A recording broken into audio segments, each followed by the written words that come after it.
Obrigado por nos acompanhar nesta transmissão do culto a Deus na Primeira Igreja Batista do Pará. Somos uma igreja que expõe a palavra de Deus e cremos que a Bíblia é inerrante, infalível e suficiente para nos tornar mais parecidos com Jesus. Queremos te encorajar a estar conosco em nossos cultos presenciais aos domingos, às quartas e aos sábados. Assim, poderemos celebrar juntos o Deus vivo e aprendermos mais as verdades de sua palavra. Se você tomou alguma decisão, entre em contato conosco através do nosso site e das redes sociais. Queremos orar por você e ajudá-lo na sua caminhada com Cristo. Que Deus te abençoe copiosamente em nome de Jesus. Amém. Boa noite a todos. Amém. Que a graça e a paz do nosso Senhor Jesus esteja sobre as nossas vidas. Quero convidar você a abrir a sua Bíblia em 1 Tessalonicenses capítulo 2, versículo 14 e 16. Na semana passada, a gente tratou especialmente do versículo 13, né? Mostrando o impacto inegável da palavra de Deus na vida daqueles irmãos de Tessalônica. Por quê? Porque eles acolheram a palavra de Deus, não como sendo palavra de homens, mas sim como palavra que veio do alto, o evangelho poderoso de Jesus Cristo. E a partir dali a gente viu o que Deus fez na vida daqueles irmãos de Tessalônica. E agora aqui o apóstolo Paulo, no versículo 14 a 16, ele conecta a experiência mais ampla daquela igreja de Tessalônica, validando o sofrimento deles como marca de uma fé genuína. Nessa passagem aqui do versículo 14 a 16, Paulo estabelece um paralelo entre a experiência dos tessalonicenses e das igrejas na Judéia, oferecendo uma perspectiva teológica sobre o sofrimento e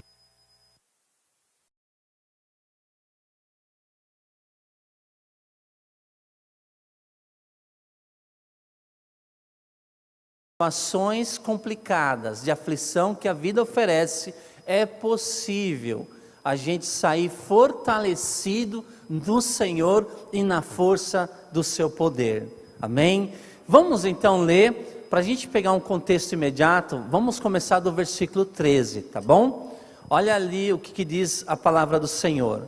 Outra razão ainda temos nós para incessantemente dar graças a Deus, é que, tendo vós recebido a palavra que de nós ouvistes, que é de Deus, acolhestes não como palavra de homens, e sim como em verdade é a palavra de Deus, a qual com efeito está operando eficazmente em vós, os que credes.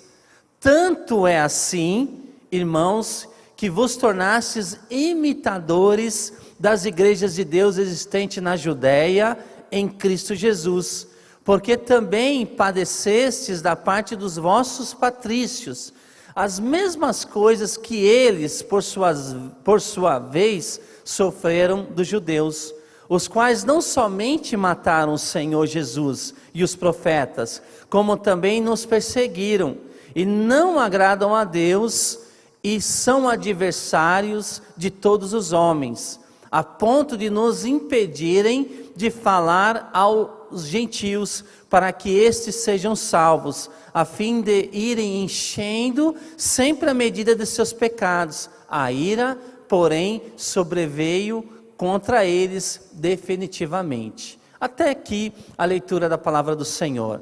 Então, irmãos, nós vamos ver aqui nesse texto, né, a forma como aqueles irmãos, Paulo orienta aqueles irmãos diante de situações de aflição que muitas vezes vêm como resultado não do pecado, mas de um mundo hostil ao evangelho de Jesus Cristo. E aí nós vamos perceber que essa fé e sofrimento muitas vezes leva o verdadeiro cristão a imitar o sofrimento de outros cristãos na face da terra. Olha só, qual o resultado de acolher a palavra, não de homens, mas de Deus, quando o sofrimento bate à porta? Nós vamos ver claramente como eles reagem. Por quê? Porque eles acolheram uma verdade do Senhor, uma palavra que é do Senhor em seus corações. E aí o apóstolo Paulo ele vai dizer o seguinte, né? Naquele termo ali, o termo grego ali, imitadores, é significativo. Tanto é assim, irmãos, que vos tornastes imitadores das igrejas de Deus. Então, o termo ali, imitadores, é significativo. Paulo não está sugerindo uma cópia superficial, mas uma profunda identificação com o padrão de vida das igrejas da Judéia. Ou seja, aqueles irmãos não plagiaram de forma superficial um cristianismo que adentrou na igreja da Judéia e muitos vieram aceitar Jesus naquela época. Não, eles resolveram de fato viver a vida cristã a tal ponto que eles também há um padrão de comparação diante daquela igreja primitiva da Judéia. Então nós vamos ver que ali, né, os irmãos, eles conseguem nutrir essa identificação a tal ponto que a expressão ali em Cristo Jesus indica que essa imitação ocorre dentro da esfera da união com Cristo. Ou seja, por ele estar em Cristo, aqueles irmãos, então, eles conseguiram encontrar força e a identificação correta que tem através do Senhor Jesus Cristo. Quando nós olhamos ali no livro de Atos, né, a perseguição aos cristãos é bem narrado lá no livro de Atos, desde a captura, prisão, espancamento dos discípulos, nos primeiros capítulos, como capítulo 4, capítulo 5, até o apedrejamento de Estevão e a dispersão dos crentes no capítulo 7 a 54, até o capítulo 8, você vai ver assim que é uma característica de muitas vezes dessa fé em Jesus provocar, né, uma hostilidade bem presente na vida e no seio de uma igreja que estava nascendo. Nós vamos ver isso, né? O governo atacando, pessoas hostis ao evangelho, religiosos olhando com muita perseguição àqueles primeiros cristãos. E nós vamos ver assim que isso aconteceu, por exemplo, em Atos 2 com a prisão da captação de Tiago, né? Nós vamos ver governo envolvido, e de repente os judeus envolvidos com aquilo. Nós vamos ver a perseguição agora em cima do apóstolo Pedro, e através da obra fenomenal do Senhor Deus, ele sendo libertado de uma situação como aquela. Nós vamos ver também no livro de Atos, né, a prisão e tentativas de matar o apóstolo Paulo nos capítulos 21 a 23, a oposição judaica muito intensa em todo o livro, ali do livro de Atos, e não apenas no livro de Atos, você vai ver a nação dos judeus atacando no seu berço, né, o nascimento do cristianismo, mas também, né, muitos gentios se levantando contra essa igreja recém-inaugurada. Aliás, quando a gente olha, Paulo foi um dos líderes de muitas perseguições até sua conversão lá em Atos capítulo 8 em diante, né? Quando ele tem esse encontro maravilhoso com o Senhor Jesus Cristo. Mas nós percebemos que a imitação no sofrimento cristão, o apóstolo Paulo ele compara que aqueles irmãos estavam sendo um espelho, né? Parecido, imitando a igreja ali da Judéia, no início ali do livro de Atos. Em Filipenses capítulo 1, 29, vai nos mostrar que muitas vezes nós vamos ter o privilégio de conjugar fé e perseguição, fé e sofrimento. Eu sei que essa realidade está tão distante de nós, né, que muitas vezes a gente não consegue nem cogitar. Vivemos numa liberdade ainda, né, sem precedentes, mas essa não é a realidade de muitos países. Quando você olha a Coreia do Norte, que há muitos anos está como o pior país para se viver, na verdade é impossível você comunicar ou viver a fé cristã publicamente como o país da Coreia do Norte. Há 30 anos atrás eu tive conhecimento do que era a Coreia do Norte. E desde então eu tenho acompanhado lá. E muitas vezes eu falo, Senhor, até quando? Até quando, Senhor? Né? Até quando? E muitos estudiosos da Coreia do Norte, missiólogos que olham para aquele país, eles dizem em todas as letras que há muitos cristãos dentro daquele país, mesmo vivendo debaixo de perseguição, uma igreja sofredora dentro daquele país, onde esses cristãos conseguem conjugar fé e perseguição, fé e sofrimento. Não é à toa, tem um versículo que nosso pastor Raik sempre cita, né? Filipenses 1:29. O que diz ali em Filipenses 1:29? Porque vos foi concedida a graça de padecerdes por Cristo e não somente de creres nele. Olha o que o apóstolo Paulo está dizendo, que muitos de nós vamos ter o privilégio, né, a graciosidade, não apenas de crermos no Senhor Jesus, mas às vezes de passarmos em situações de perseguição por causa da fé que nós nutrimos nele. Então, como Mateus 5:11-12, o Senhor Jesus já profetizou que esse tipo de ambiente estaria presente no contexto de muitos cristãos. Mateus 5:11 diz assim: bem-aventurados serão vocês, quando por minha causa os insultarem, perseguirem e levantarem todo tipo de calúnia contra vocês. Alegrem-se e regozijem-se, porque grande é a recompensa de vocês nos céus, pois da mesma forma perseguiram os profetas que viveram antes de vocês. Olha só, né? Bem-aventurado, felizes por minha causa, quando vocês passarem por isso, porque estão não só pregando o verdadeiro evangelho, mas vivendo o verdadeiro evangelho de Jesus Cristo. Será que se algum dia as pessoas quiserem juntar provas para nos condenarem como cristão genuíno, elas vão ter elementos para apresentar num tribunal que de fato não apenas proclamamos o evangelho, mas proclamamos o evangelho autêntico de Jesus Cristo? E nós vamos ver que a igreja de Tessalônica, ela tinha essa característica, essa imitação do sofrimento, não apenas da igreja da Judéia, mas também do próprio Jesus Cristo, como nosso Salvador e também como nosso Senhor absoluto. Nós vamos ler lá em 2 Timóteo 3,12, o apóstolo Paulo fala que de fato, todos que desejam viver piedosamente em Cristo Jesus serão o quê? Perseguidos. Por quê? Porque a luz brilha no meio das trevas. Não tem jeito. A luz às vezes vai incomodar. E Paulo vai dizer assim: se você quiser viver de tal forma que resplandeça essa luz piedosamente em Cristo Jesus, vai ter em alguns momentos perseguições. Eu olho para esse texto aqui, penso muito naquele teólogo alemão que resistiu ao regime nazista, onde ele escreveu em seu livro O Custo do Discipulado, o famoso Dietrich Bonhoeffer, né? Ele escreveu no seu livro dizendo o seguinte: quando Cristo chama um homem, ele o convida a vir e morrer. Morrer para o seu prazer, morrer para a sua agenda pessoal, morrer para o seu egoísmo, morrer para o seu comodismo.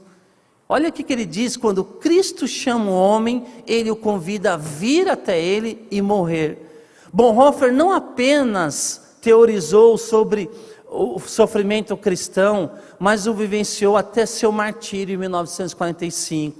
Lembra, ele foi martirizado no finalzinho da Segunda Guerra Mundial através do partido nazista. Sua vida exemplifica como imitação de Cristo e da igreja primitiva muitas vezes não é uma opção para o cristão, mas a essência de obediência em seguir a Jesus Cristo. Que impressionante é a vida desse e de muitos outros homens e mulheres da história que imitaram, viveram uma vida tão autêntica, tão exemplar, que conseguiram justamente alinhar fé e sofrimento em prol do reino do Senhor. Então, meus irmãos, devemos nos lembrar que o sofrimento cristão não é um sinal de abandono divino, mas uma marca de autenticidade e união com Cristo e sua igreja global e histórica.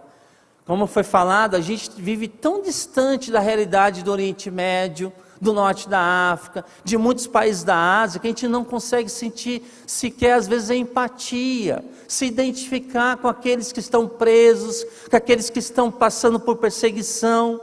Não é à toa que o autor de Hebreus, no capítulo 13, verso 3, ele vai dizer o seguinte: lembrai-vos dos encarcerados, como se presos com eles, dos que sofrem maus tratos, como se com efeito vós mesmos em pessoas fosseis os maltratados. Percebe essa empatia? E aqueles irmãos passaram por isso de Tessalônica, e puderam experimentar aquilo que os irmãos da Judéia estavam experimentando. E o apóstolo Paulo vai mostrar que essa imitação de vez em quando vai acontecer.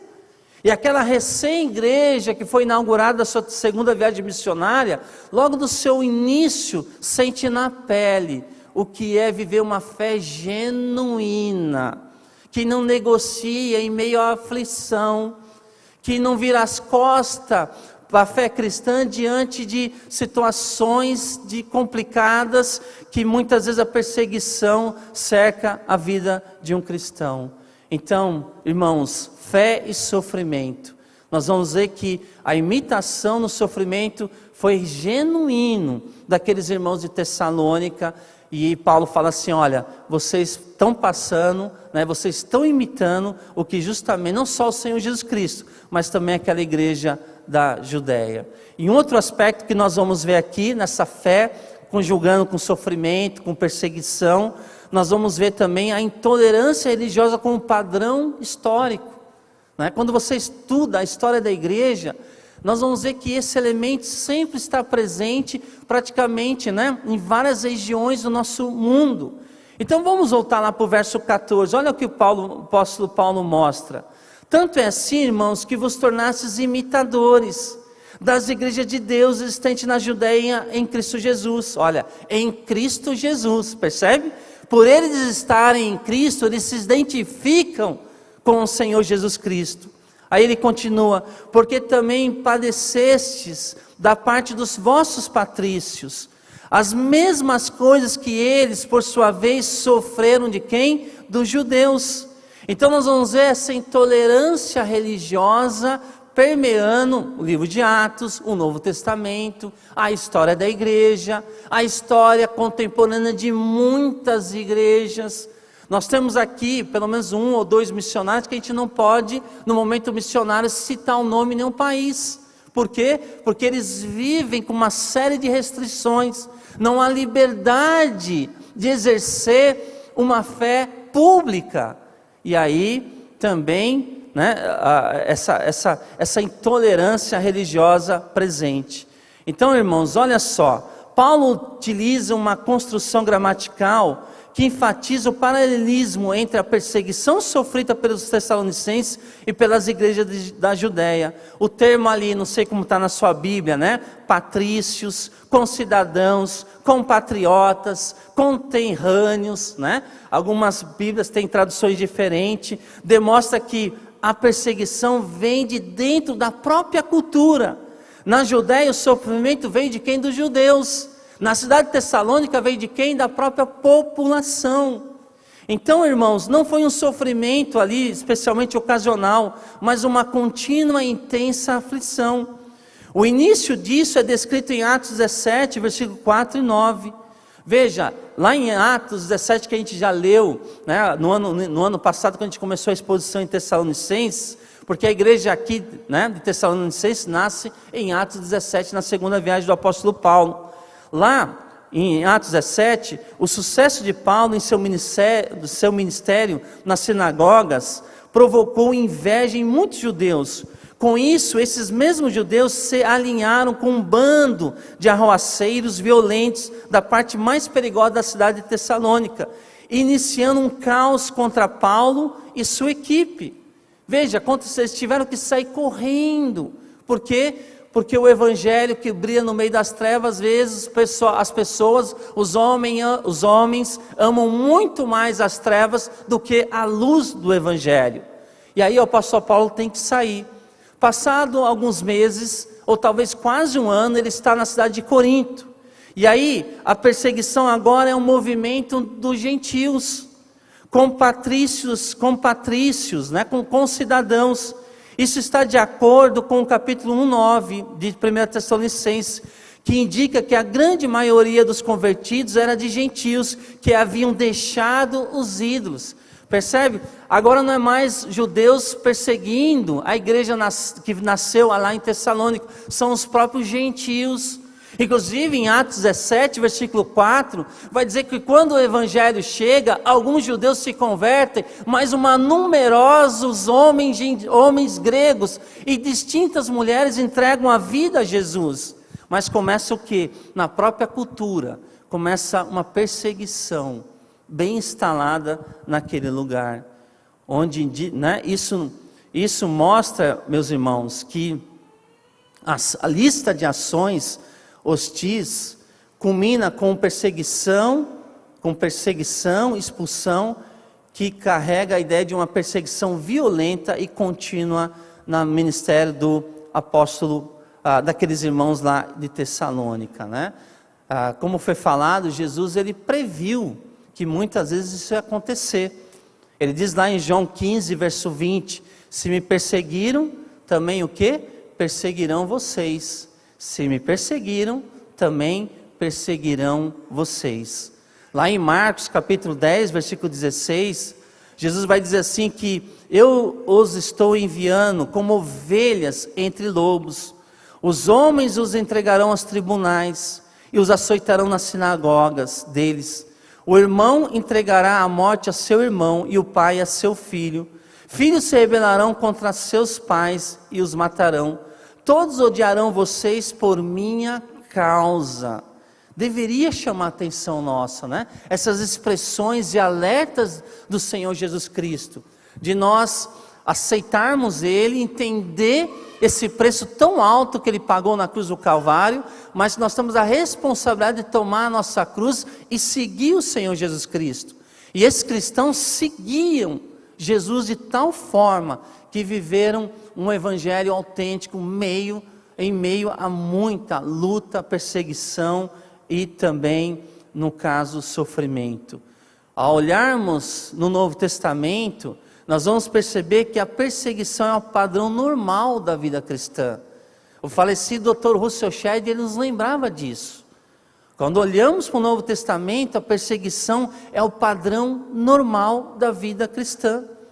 A grande pergunta, então, não é por que sofremos, mas sim por que não sofremos. Essa deveria ser a pergunta da igreja brasileira. Não é porque eu sofro talvez de uma coisa aqui, acolá, de uma enfermidade, de um desemprego, mas porque não sofremos.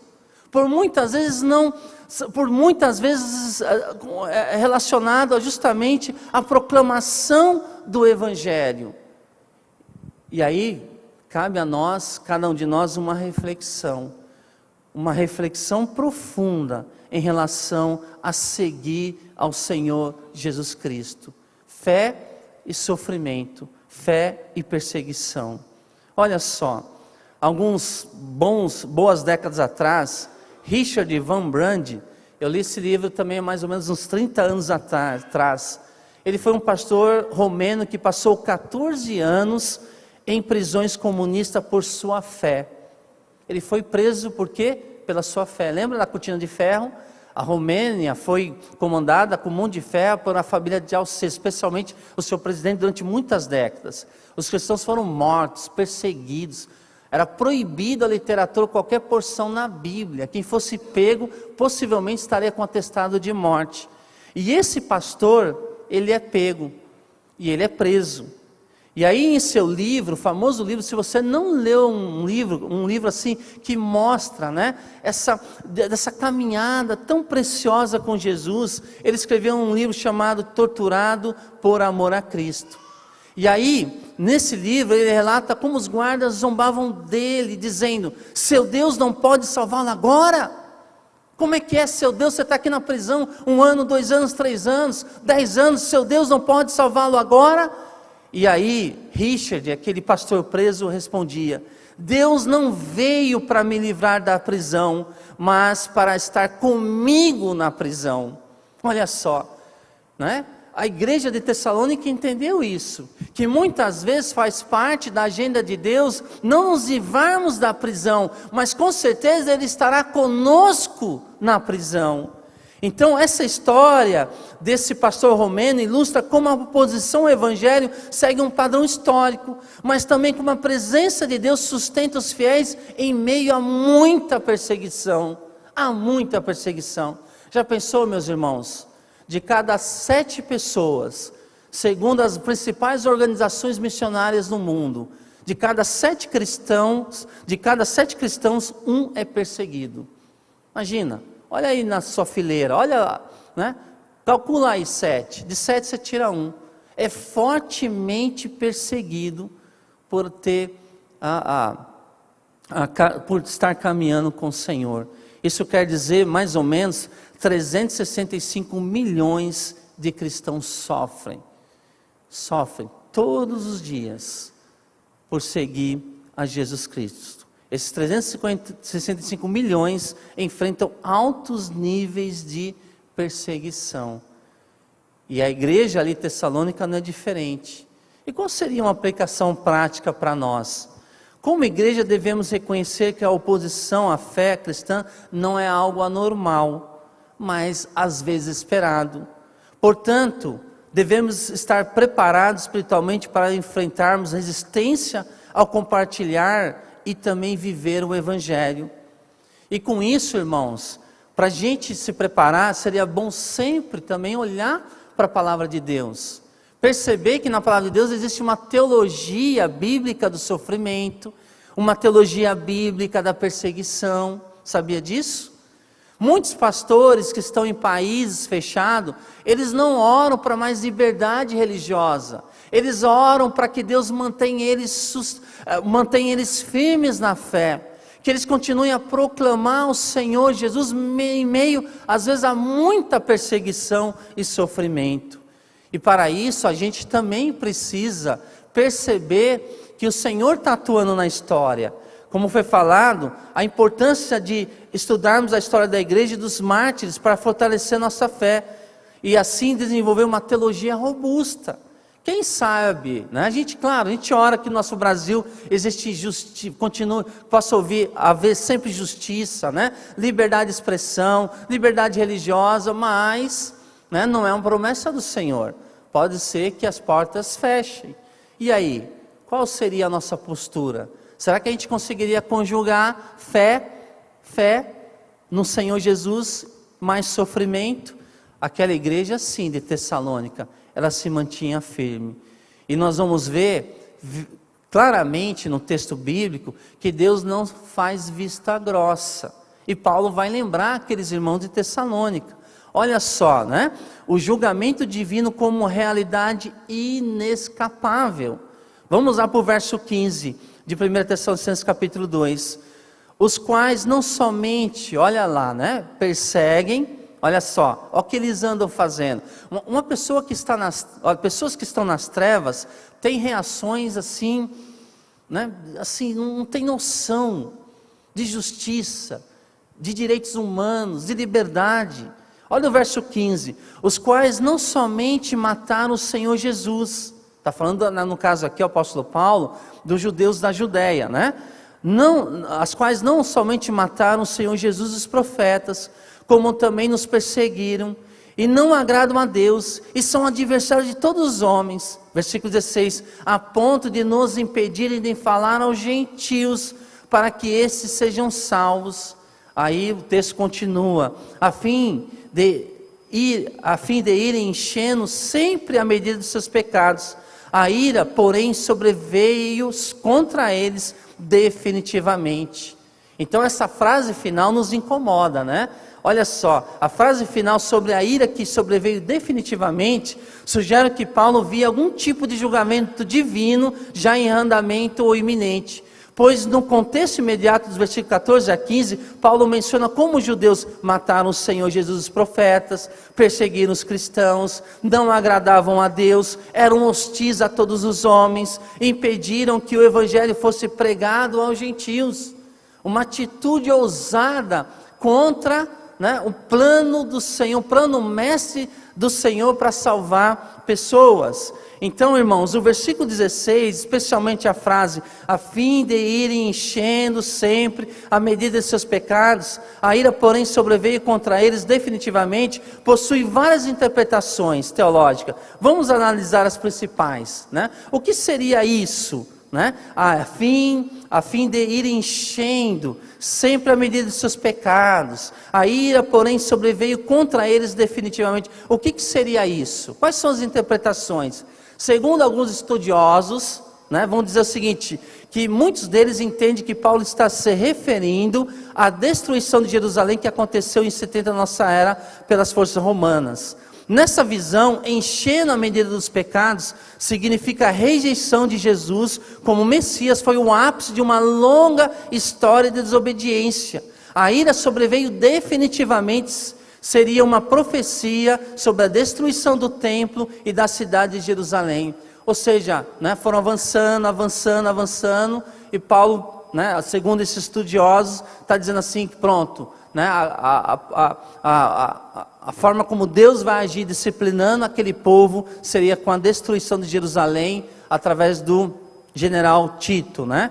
Outras pessoas entendem essa expressão como um princípio teológico mais amplo. Existe um limite para a paciência divina, medida dos pecados.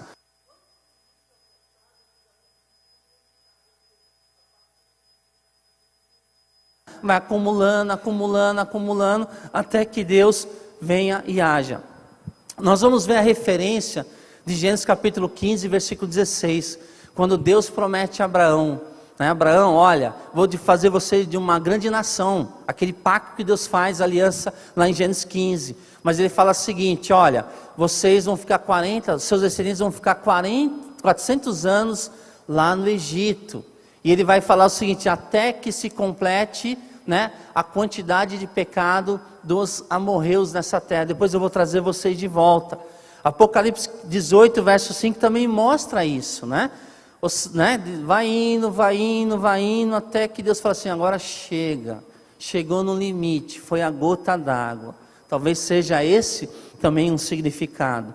Outros estudiosos vão dizer que essa expressão, né, diz respeito à preocupação do apóstolo Paulo em conscientizá-los sobre a seriedade do pecado, aqueles que são inimigos da cruz de Cristo. Então, nessa interpretação, a passagem serve como um alerta sobre a seriedade do pecado. Encher a medida dos seus pecados implica que atos contínuos sem arrependimento resultarão em consequências inevitáveis. Deus vai dando oportunidade, mas de repente as pessoas não desejam experimentar da graça e misericórdia do Senhor até que as consequências virão. E aqui o apóstolo Paulo, segundo alguns estudiosos, está dizendo assim, olha, quer conscientizar, não vale a pena continuar sendo inimigos da cruz de Cristo. E aqui, rapidamente, eu só queria fazer algumas considerações importantes acerca desse pequeno texto aqui, né? Do verso 16. A fim de ir enchendo sempre a medida dos seus pecados, a ira, porém, sobreveio contra eles definitivamente. Por que é importante algumas considerações? Essa passagem tem sido historicamente mal utilizado para justificar o antissemitismo. Está vendo? Os judeus é inimigo de Cristo, inimigo do cristianismo. Olha, e Paulo aqui, ele é um judeu, né? Ele é um judeu que teve a sua vida transformada pelo Evangelho. Então veja, irmãos, essa passagem tem sido historicamente mal utilizada para justificar o antissemitismo, o que contradiz o próprio ensinamento de Paulo em outros textos, como Romanos 9, capítulo 9 a 11, onde ele afirma que Deus não rejeitou o seu povo, né? Veja, se a rejeição deles, se a incredulidade deles nos trouxe bênção, Paulo vai dizer em Romanos capítulo 9, imagine a aceitação da nação de Israel. Nós estamos na semana da Páscoa, né? Domingo é o domingo da ressurreição. Daqui a 2 dias nós vamos ver o quê? A sexta-feira da paixão. E aí muitas vezes a gente vê eco, tá vendo? Foram os judeus que mataram Jesus, sim, foram eles que mataram Jesus Cristo. O Sinédrio, a multidão, solta Barrabás e prenda Jesus, crucifique Jesus. Mas ali estava quem? Pilatos, governador romano, estava quem? Os soldados romanos também. Ou seja, todos nós, judeus e gentios, quando as pessoas não têm a marca do Cordeiro, elas fazem coisas terríveis. Todos nós estávamos ali. Então, meus irmãos, esse texto foi usado especialmente na Alemanha, durante a Segunda Guerra Mundial, como um pretexto para perseguir e cultivar o antissemitismo.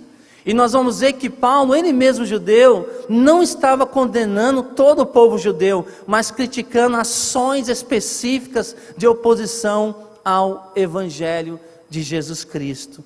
Então, porém, irmãos, esse julgamento divino como realidade inescapável daqueles aqueles que rejeitam a verdadeira fé no Senhor Jesus Cristo. Talvez como uma ilustração para a gente entender um pouco mais, durante o genocídio de Ruanda em 1994, foi meu primeiro ano de seminário, e eu lembro que isso me marcou muito, Na Ruanda havia dois grupos étnicos que viviam em conflito, os Hutus e os Tutsis, Muitos cristãos naquela época, durante 1994, que houve aquela guerra civil, você imagine, durante alguns dias, mais de 1 milhão de pessoas morreram a golpe de facada e machadada. Praticamente não havia armas. O inimigo semeou em algumas semanas uma verdadeira discórdia entre esses dois grupos étnicos, Hutus e Tutsis, um verdadeiro genocídio. Mas muitos cristãos foram martirizados por se recusarem a participar da violência étnica. Uma sobrevivente chamada Imacuela, cristã, escondeu-se em um pequeno banheiro e com outras 7 mulheres por 91 dias.